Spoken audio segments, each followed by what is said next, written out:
Bonjour à tous les amis, j'espère que vous allez bien. Bienvenue dans ce nouvel épisode de LNDJ, les niveaux du jour. C'est Romain, on va faire un point sur le DAX et le Dow Jones. Merci la Fed qui a rassuré le marché en expliquant que ces rachats d'actifs allaient être progressifs, qui n'a pas monté les taux d'intérêt et qui rassure et qui permet aux indices d'aller faire de nouveaux records historiques. Le DAX qui est toujours très haussier, on est au-dessus des 16 000 points, on a réussi à passer. Moi j'ai fait un tout petit achat ce matin en live avec les abonnés, on a payé une petite bulle, on a pris vraiment un tout petit trade, j'ai acheté la bulle à pesanteur ici, jusqu'à la MM20, je suis sorti, j'ai fait 20 points, j'avais un stop à 10 points. Donc c'était vraiment un tout petit scalp. Sinon d'un point de vue un petit peu plus day trading, alors c'est vrai que c'est très élevé et psychologiquement on se dit putain faire un achat là-dessus c'est chaud, mais pour l'instant ça monte, donc il faut surfer sur cette tendance, essayer de prendre les petits replis. Pour l'instant on a une oblique qui tient et il n'y a surtout pas de short à faire, et donc prendre les petits signaux, les petites figures FRTM comme je les appelle comme ça.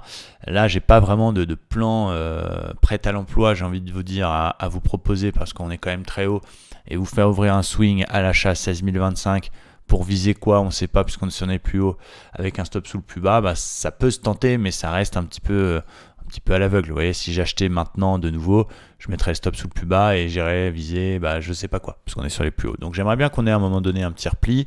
Bien sûr, sur le gros niveau support oblique en vert ici, à un moment donné, si vous pouvez revenir sur 15 800 pour une raison X ou Y, c'est un niveau que j'achèterais les yeux fermés entre guillemets. Là, j'essaie de faire des petits achats. Un break par le haut des 16 050, ce serait un signal aussi, mais encore une fois, l'inconnu. Donc, difficile d'avoir un vrai plan swing prêt à l'emploi comme ça. Quand je mets ma petite fourchette d'Andrews, que j'aime bien mettre désormais sur le dernier setup, on va dire 4 heures, bien, on a réussi à passer l'oblique. Cette oblique à 1, 2, 3, 4 points de contact. On a buté quand même lundi, hop, on passe. Donc, en théorie, on est censé aller chercher l'opposé. On verra. Donc en tout cas, il faut continuer à prendre des achats. Sur des replis. Il y avait un petit point d'entrée ce matin qui était très court terme. Si vraiment ça pète cet après-midi les 16 045, il y a un achat suivi de tendance à faire pour aller chercher. Difficile de se fixer un objectif clair, mais on laisse couler et on essaie de garder. Et en tout cas, ne shortez pas ce marché qui pour l'instant est monstrueusement haussier. Du côté du Dow, bravo aux abonnés. Hier, on s'est fait un petit nocturne Fed. On avait pris un petit achat. Alors, on a pris 100 points après la news. On n'a pas joué la Fed, évidemment. Mais je vous montre rapidement ce qu'on a fait, que vous compreniez bien également pourquoi. C'était du M5. Voilà. On est rentré. Donc, il y a eu la news Fed avec la petite divergence haussière, d'ailleurs, juste avant la news. Petite info. On a réussi à passer le pivot. 19h35, on a réussi à appuyer dessus. On a acheté exactement sur le throwback, on est sorti sur 36 000 chiffres ronds. Donc c'était un super scalp hier qu'on a fait sur la Fed, un petit peu après la news.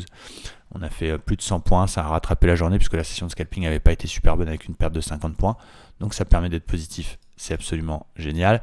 Là aujourd'hui, on est toujours en tendance très haussière, on est au-dessus des plus hauts historiques. Je vais surveiller un éventuel petit throwback sur les 35 950, l'ancien top cassé, voire une petite exagération sur le support oblique en noir, ici pour essayer de payer vers les 35 900. Je vais essayer d'attendre ce repli, voir s'il peut nous donner cette opportunité, le Dow Jones, en tout cas toujours haussier.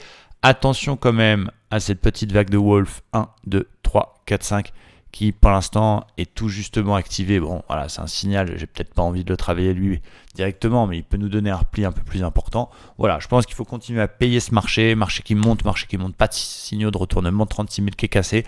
Repli, j'achète tous les replis, tant que le flux 1 heure est très haussier comme ça, en surveillant les zones, les throwbacks sur les anciens plus hauts ou les supports obliques, les amis. Voilà pour moi, j'espère que c'était clair pour vous. Merci à tous de regarder nos vidéos, n'hésitez pas à nous rejoindre dans nos communautés, tous les liens sont sous la description et je vous dis à très vite, ciao, bye bye.